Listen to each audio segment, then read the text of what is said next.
Do you have any Riftbound? Yeah, we have booster packs, we have starter decks, and we even have Shut up and take my money.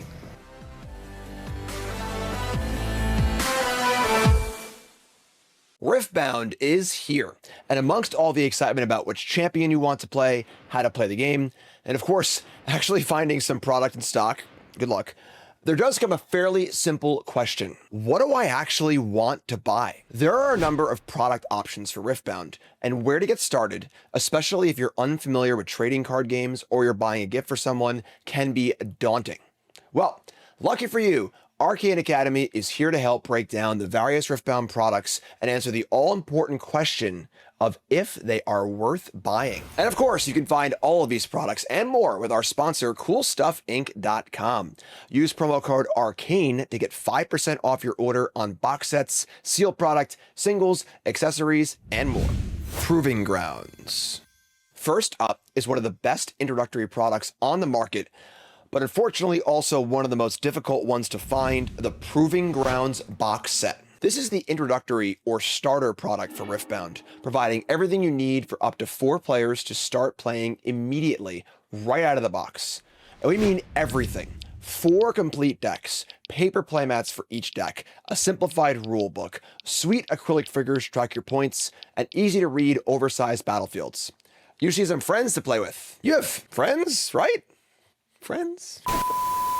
Proving Grounds allows you to immediately learn the game and start playing one-on-one or even 4-player multiplayer games with 3 of your friends or enemies or people you know or whatever in just a single box, and the price point of $29.99 MSRP is incredible. If you can find a Proving Grounds at MSRP or even a little higher, even as high as $50, this is still a great value. Snap it up as fast as you can. However, this product is not without issues. The legends and some of the cards in this box set are mechanically unique, meaning they are not part of Riftbound's first set release, Origins. However, they are legal to play in Constructed and tournaments. Normally this wouldn't matter much, as mechanically unique Proving Ground cards are designed to be simpler learning tools, designed to teach the game, to not be overpowering. Yeah, about that. The surprise of Proving Grounds has been the success of Wuju Bladesman as a legend, powering one of the best tournament archetypes in the early stages of the game. Usually, starter cards aren't that good and can be ignored for serious competitive play, but Master Yi has surprisingly bucked that trend. To a lesser extent, Darkchild has also been a successful legend, outperforming the Origins main set Jinx legend when it comes to Fury Chaos decks. This is a problem for basically everyone involved.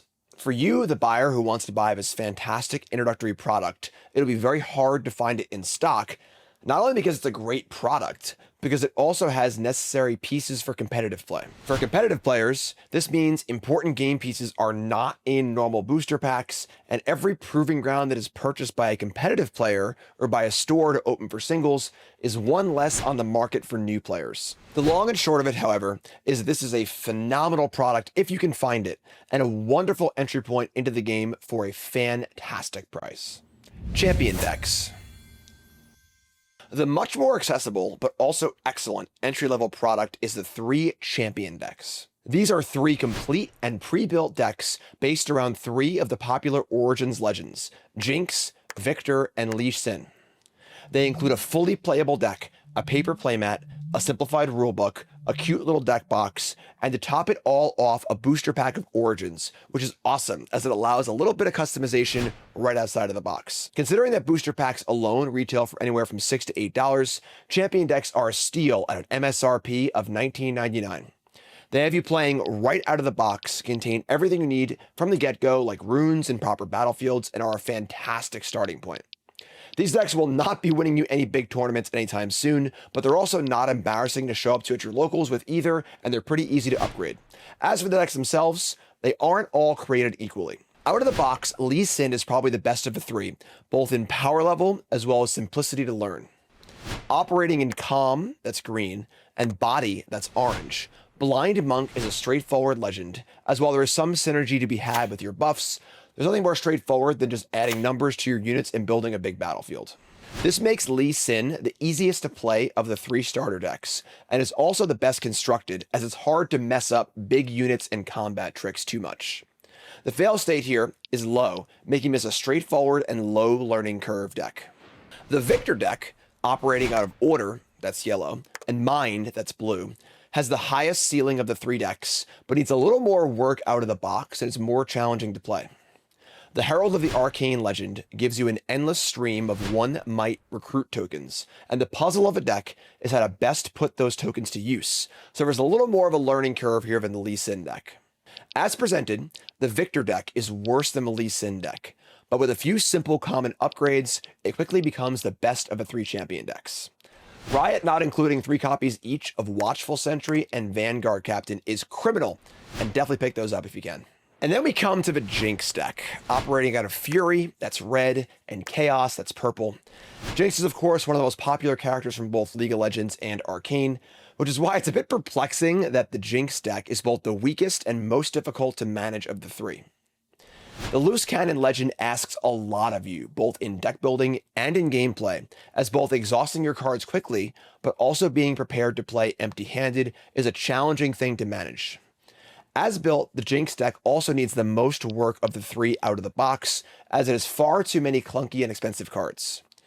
It's certainly playable as is, but if you're someone who enjoys a challenge and loves taking game actions, Jinx is a blast despite being a little underpowered.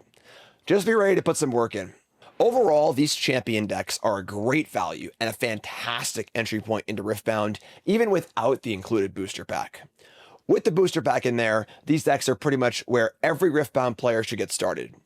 Getting all 3 of these decks just to have enough runes for each color alone is a great start to a collection. Booster packs. The third major product is one that comes as no surprise, the classic trading card game staple, the booster pack. Ah yes, who doesn't love the fresh smell of a booster pack? Don't act like I'm insane, you sniff too. Booster packs retail for about $6 or $7, but with demand very high at the start of the game, you're more likely to see them for around $8 to $10. Booster packs contain 14 cards, and this is the breakdown. 7 commons, 3 uncommons, 2 rares and or epics, 1 foil from any rarity, and 1 token or rune card. Opening packs is the primary way to build up your collection, and as with all card games, it's also fun, but don't expect to open 5 to 10 booster packs and be able to build a complete deck easily. You'll need the proper number of cards from each color, a legend, enough runes, and so on to actually put together a deck. This is why the starter products are so great, as they give you a great starting point you can then add onto at a rate that you are comfortable with. The logical extension to buying booster packs is just to buy an entire box of packs, which is a fairly common purchase. A booster box has 24 packs in it and an MSRP of about $120. Again, remember, during release, demand is high, so you will see prices higher than this. Expect to pay around $200 to $220 for a box until supply starts to meet demand. Single cards. Of course, once you actually know what specific cards you want or have a deck idea in mind, very often the best thing you can do is just buy single cards directly. Trying to open packs to get specific cards you want is a daunting task. Even if it's just an uncommon, you may open a dozen packs and not see one, and if you need a specific rare or epic card, you could potentially open up an entire box without seeing one. Thankfully, large stores like CoolStuffInc.com, as well as local game stores in your area, open a lot of product to have a good selection of single cards, and many of the non-tournament staple cards are pretty cheap.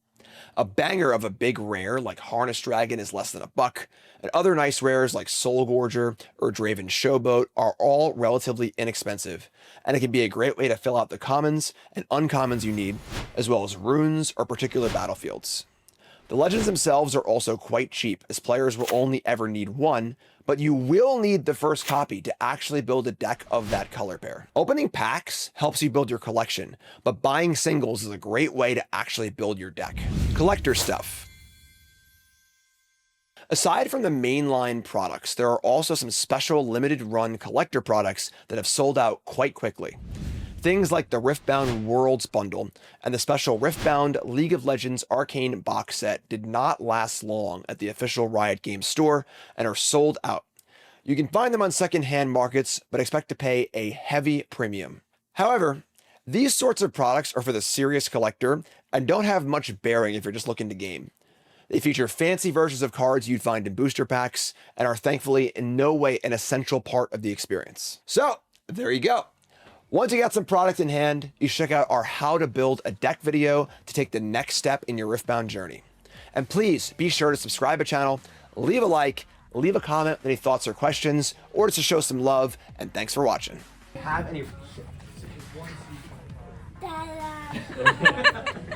What are you doing? There's no outtakes. There's no outtakes for this. There's no outtakes for this. Cassie.